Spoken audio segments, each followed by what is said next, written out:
I don't know. Like, I've heard of a lot of like interesting ideas for like the future of humanity in my life, and none of those get any airtime.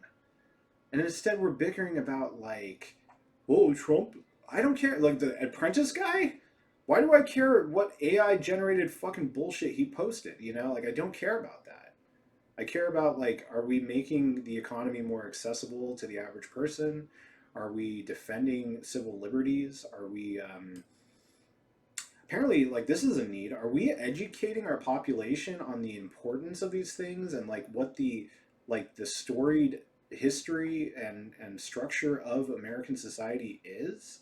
Because like I remember this stuff from when I was a kid like a lot more like and like it's like there's just these two sides. There's the right that just like wants to go like just basically like trash the Constitution, I guess, at this point, which is like ludicrous because when I was a kid, it was like they were like, we're the constitutional people. You're the ones who want all these like, you just want to like just woo go to Woodstock and like like all of the justification for all the right wing talking points was supposedly these are like strict constitutionalists. They well we prefer an originalist interpretation of the Constitution. Well, where the fuck are you now? We're the Second Amendment people, for that matter. Oh, I was you spent like my whole like the first like 25 years of my life being like we have to have these guns because like the tyranny of the government, and then it's happening. Hello, come on, get out there. No, no, no. Okay, so then turns out that was a bunch of bullshit too.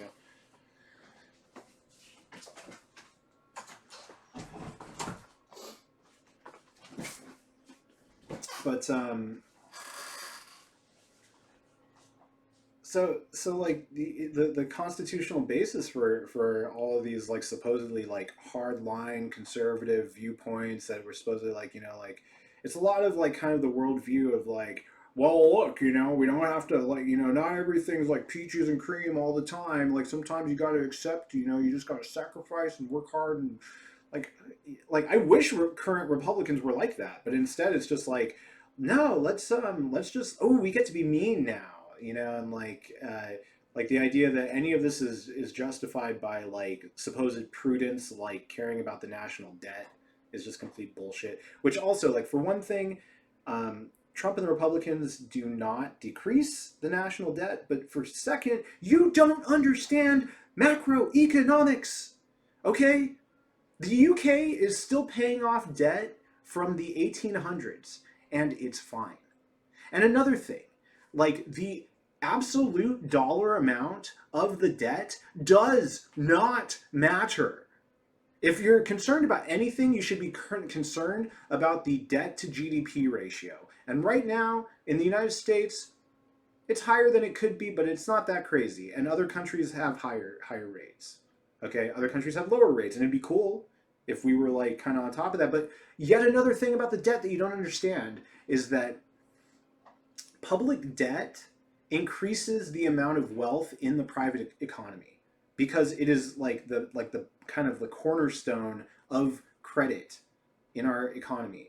And when you like tighten that back, you get the Great Depression. Okay, that's why we don't do that anymore. Okay, like even Obama kind of went the austerity route, and like Biden showed us once and for all, no, you can just spend your way out of a recession, and it was like the quickest recovery of my lifetime in a recession. But now we got to pretend, well, he's old or something. I don't know. Like again, like another thing that's just it just gets memory hold in this like schoolyard both sides thing. But like, have you listened to a speech by Biden as president? Like that guy is genuinely inspiring, and he was a decent guy. He would talk about like all the loss that he suffered in his life and like the very real like human life lessons that he derived out of that. Like that's real shit. Like that is an actual human being with an actual heart. Okay? And all of your weird Q George Soros fucking conspiracy theory shit that you use to dehumanize people like Biden, you can shove it up your ass. Okay? And if you want to both sides that, I mean, like your guy's whole brand is like, well, I don't care about anybody. That's literally, and it's but like he like based on his like legislative accomplishments, he was like the best president in my lifetime, like by a lot. And I always kind of felt like, yeah, Obama is like was inspiring. I wish we would do more things like that than hey, what if we made a rapist the president? Like, but like he also like he was like a lot really kind of circumspect, and I feel like is kind of like he's emblematic. Like when people talk about like the do nothing Dems, like he really wasn't like the firebrand that the right wanted to paint him out to be. And um, Biden was able to get a lot of shit done, and that counts for something. But on top of that, like he's not senile. Like even after he left office, like he was speaking very cogently and intelligently and inspiringly about the current state of American democracy, such as it is. This was earlier this year, and that guy has like bad cancer too, and he is old, but he can still speak very well and intelligently, and it's worth listening to what he has to say. And if you're just dismissing him out of hand because he's like just a little old for you, well, that's you're missing out a lot, and it's not a super serious opinion. Like, I mean, yeah, it's one thing to be worried about the state of the president, whether he's like, is he like able to fulfill the duties, but like, if if your alternative is what we currently have, then you got no leg to stand on. Okay, like I definitely trust Biden's leadership over Trump's. Like when the Ukraine crisis was unfolding, like Biden was on top of that every day, and he was like there was multiple times where the Russians tried to plant a false flag, and Biden just came out and was like, okay, the Russians are trying to do this and trying to do that, and he was on top of it. Okay, and he was very like active, and he wasn't just like sitting there letting it happen or not asleep at the wheel or anything like that. He was very active, but also kept us from like going straight into World War III or a nuclear disaster or something like that. Okay, he played that about as well as you possibly could have played an actual hot war with Russia. Okay, the thing that like we were worried about the entire second half of the 20th century. Okay, and he was at the helm, and like, I mean, for one thing, I don't know how that would have gone with like Obama and his red lines and such. But like, if that had happened under Trump, which is basically I think what Putin's plan was, like he would have like gone along with it. Like even now he's trying to say that Ukraine started the war. So like how the fuck can you act like oh my god, like if there's ever been a more perfect as the enemy of the good kind of like situation, it's like recent politics. It's just mind numbing, and it's just all about this like this duality, this disconnect, and this like this weird, yeah, this weird duality that isn't as real as our both like our two-sided politics tries to make it out to be, you know.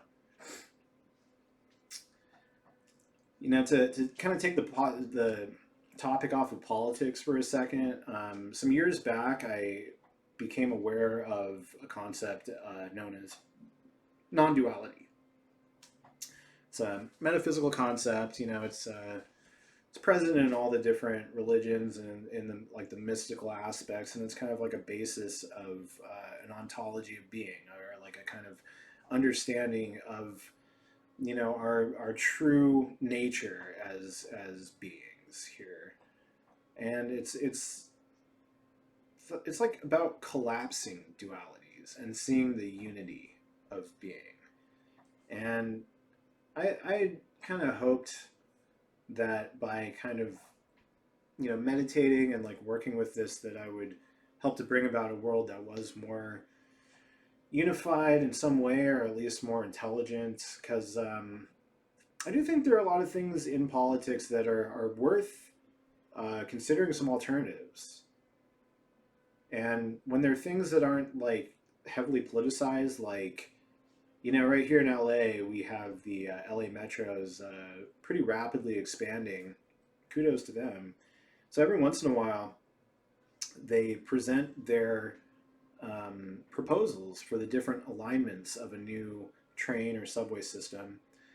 And they'll have ones that are like, well, this one's going to go down Wilshire and it'll be above ground. But then we also have like this proposal, and they'll have like 4 or 5 proposals, you know, that with different, you know, routes that the train can go, and they'll leave them up for public comment.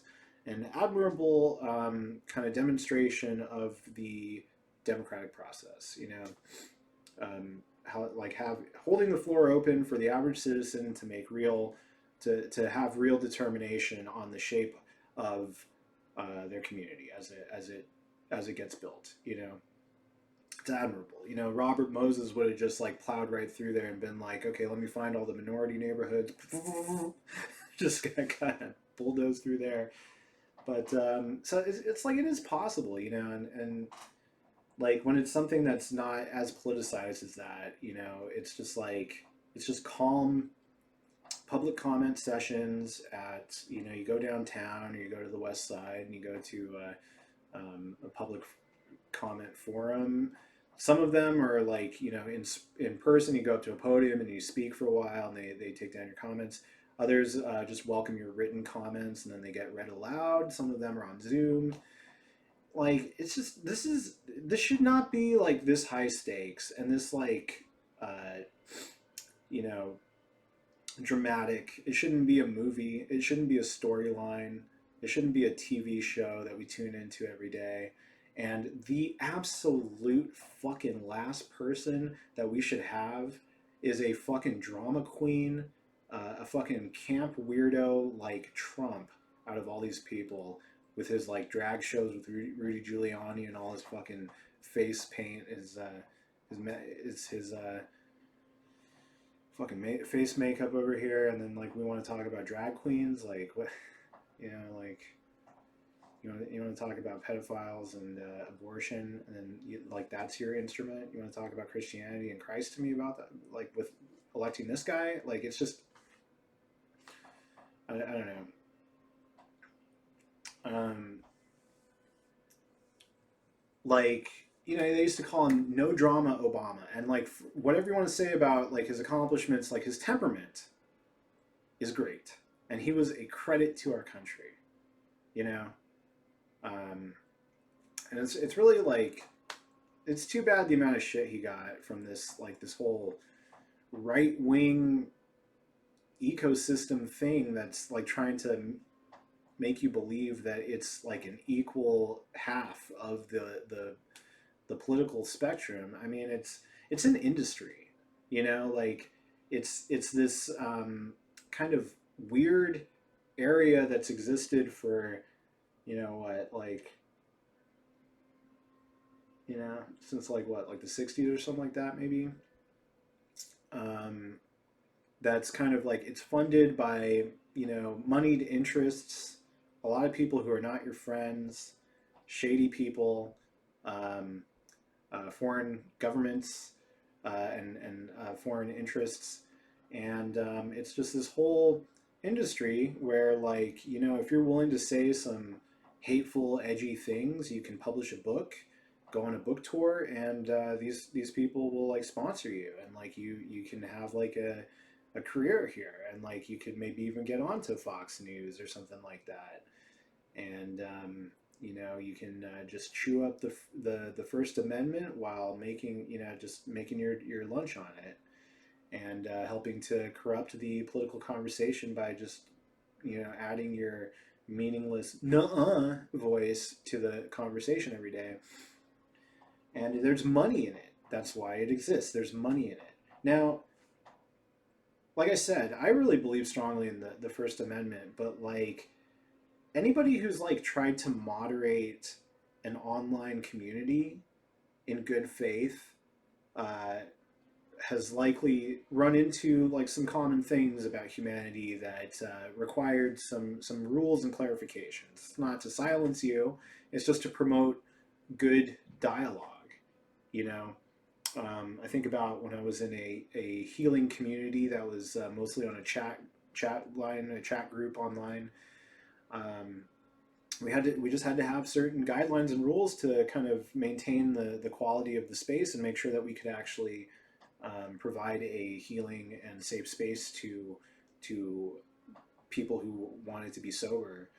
Um, I remember I used to go on this community called metafilter.com on the internet, and it's a nice like kind of analog 1.0 kind of community. I'm not sure how they're doing these days, but they had to kind of come up with like to preserve the culture of like kind of that early 2000s level of internet discussion that they had there. They had to, you know, hire moderators from the like the kind of the users who were there a lot, and it required a lot of interpretation of not just the letter of the rules that they came up with to handle certain hot button topics that would be debated over and over again, but the spirit, like the intent of like what fosters good debate, you know?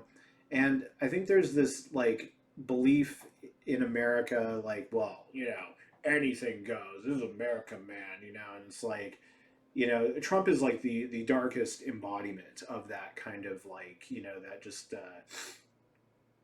I don't know, just Wall Street grifter kind of attitude. Um, he's just like a 3 a.m. infomercial come to life, and it's a not it's not a good infomercial, you know. And you know, this is why we have like kind of a representative government instead of just like some kind of pure direct democracy or like just a king or a dictator. Is that like ideally, you know, the elected representatives and their staff are able to interpret not just what the rule, like the laws, like require them to do and prohibit them from doing, but like the intent of just like, you know, stewarding the national interest in a way that's like the most available for all people.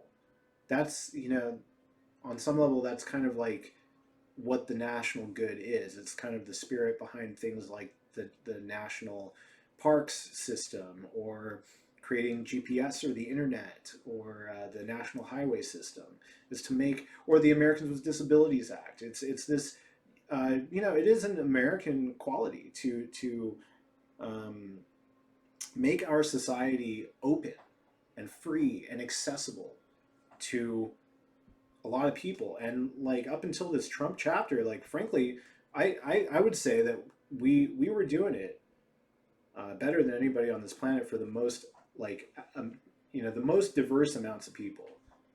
Um, like I'm not in, I don't know. I know that diversity exists in other places, but you know, it was kind of like the idea of this place, and it's certainly like the biggest place, that it just opens its doors to everybody. And there's not, you know, there's like a wider array of diversity here. Like this country mirrors the world.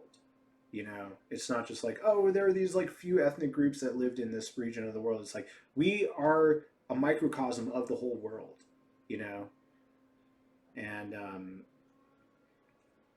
it's like it's our strength, and to like disrespect that is to like lose sight of who we are. It's like you know, if you like the kinds of things that are on the chopping block right now that are being threatened, it's like if you lose those, it's not America anymore.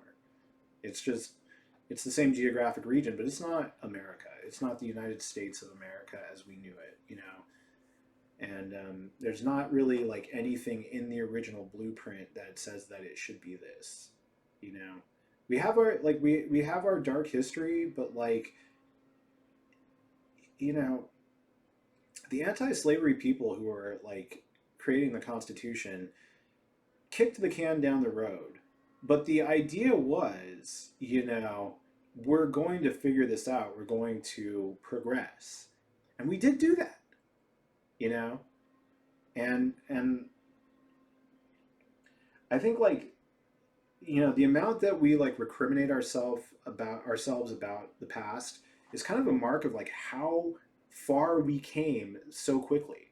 Because like if you think about like slavery times, like it's a long time to me, but that's like two human lifetimes ago, you know, that the Civil War ended. And you can say, well, Jim Crow. I know, and I take it seriously.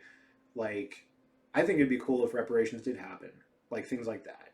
Like I'm sensitive to like I'm a biracial person. I've thought a lot about race in my life from a very like kind of unique perspective, and I don't claim to know everything from everybody's perspective at all. But like the modern world as we understand it, or as we understood it up until a few years ago, like it's so new and it's fragile and it needs to be like renewed and defended, and we need to like understand the deeper meaning of what we are trying to do with our um, open and civil society, because there are a lot of other forms of government on this planet and you can argue the merits of them, but like I think that the mission of building a society that is open to diversity and difference, it's open to all forms of human life, it's open to, it's committed to protecting and enshrining civil liberties, is important. And you could say like, well, but in China they can build a bridge in like a year and a half, and like I don't, this is kind of like where I come from with these things, is that I don't actually know what's happening on the ground in China. And considering like how much of a telephone game the media and the political conversation is in this country alone, I don't mean to speculate, but I do note that like the leader of China came in with a 10-year term. Now he's like basically going to stay there for life. And that is unacceptable. Things like that. Or like a social credit score. And you could say that that's Western propaganda. Maybe I don't really know what's going on, but I do know that the idea of that is not something I want to have happen here. Okay? And like a commitment to the Bill of Rights is really important. And it's a time to like remember what the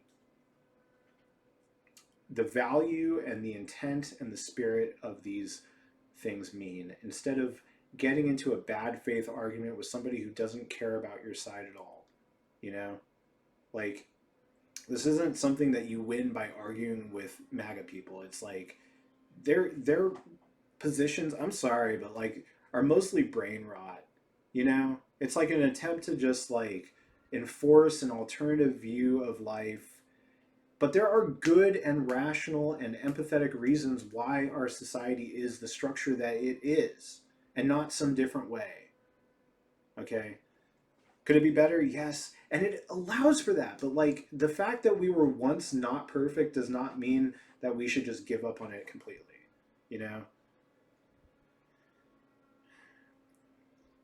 Just kind of venting some thoughts after the No Kings rally, and realizing how many other people do believe in the country that I thought I lived in, and do see that and value that.